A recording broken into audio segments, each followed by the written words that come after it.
দেখুন, আমার নাম নৌরিন। আপনার নাম কি? ও, নাফিজা। আমি 7-8 দিনের জন্য এখানে থাকতে এসেছি। আসলে কি হয়েছে জানেন, আমার ছেলে বাড়ির শিফটিং এ লেগে আছে, তো আমার দেখভালের জন্য কেউ তো ছিল না, তাই আমি এখানে এসেছি। আমার ছেলে কি করে?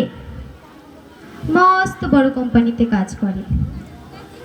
আরে, আমি তো ভুলেই গিয়েছি, ছেলেটাকে ফোন করে জিজ্ঞেস তো করি ঠিকঠাক বাড়ি পৌঁছলো কিনা।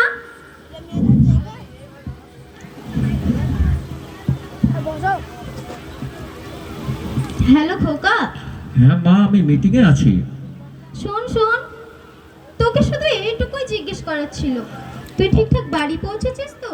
আরে না, ব্যস্ত, তুমি ফোনটা রাখো, পরে আমি কথা বলে নেব। হ্যালো, কেটে দিল। আমার ছেলে কি বললো?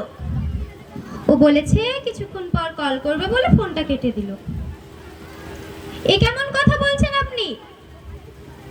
আমি এখানে থাকার চেষ্টা মোটেও করব না।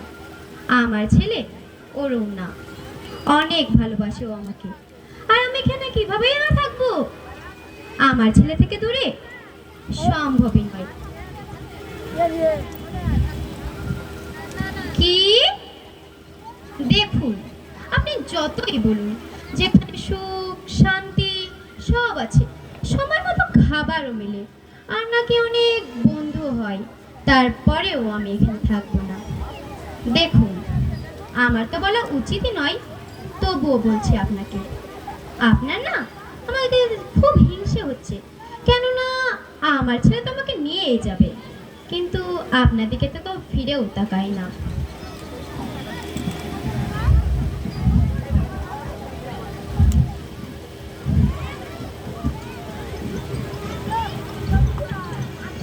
হ্যালো খোকা।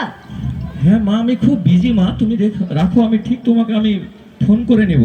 শোন শোন, 15টা দিন হয়ে গেল, তুই তো জানিস রে খোকা, তোকে ছাড়া থাকতে ভীষণ কষ্ট হচ্ছে। হ্যালো হ্যালো খোকা।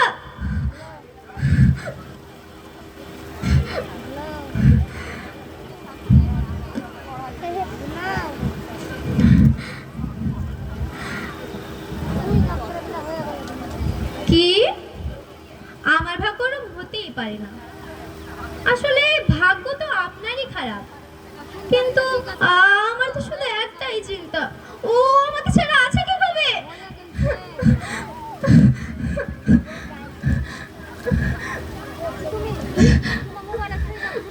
আপনি না ফালতু কথা বলেন অনেক, আমি চলে যাবো এখান থেকে। আমি এক্ষুনি আমার ছেলেকে ফোন করবো, দেখে নেবেন ও আজই আমায় এখান থেকে নিয়ে যাবে।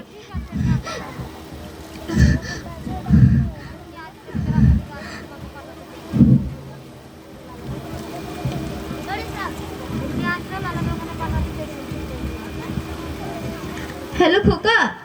আমি তোমাকে বললাম তো, আমি শিপিং কাজে ব্যস্ত, তুমি আমাকে বিজি করো না, আমি প্রচন্ড ব্যস্ত। শোন না, তুই আজই আমায় এখান থেকে নিয়ে যা না রে খোকা। হ্যালো হ্যালো খোকা।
কেন যে বাচ্চারা আমাদের এভাবে ছেড়ে যায়।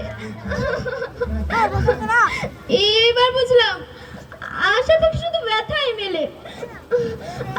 আপনি একটা কাজ করতে পারবেন, আমি মারা যাবার পর আমার ছেলেকে খবর দেবেন, ওকে বলে দেবেন ওর জিনিস যেন ঠিকঠাক নিয়ে যায়, আর এই লাশটাকেও যেন নিয়ে যায়। সেই দিনটার স্বপ্ন দেখি ভীষণ রকম, মুখোমুখি আমি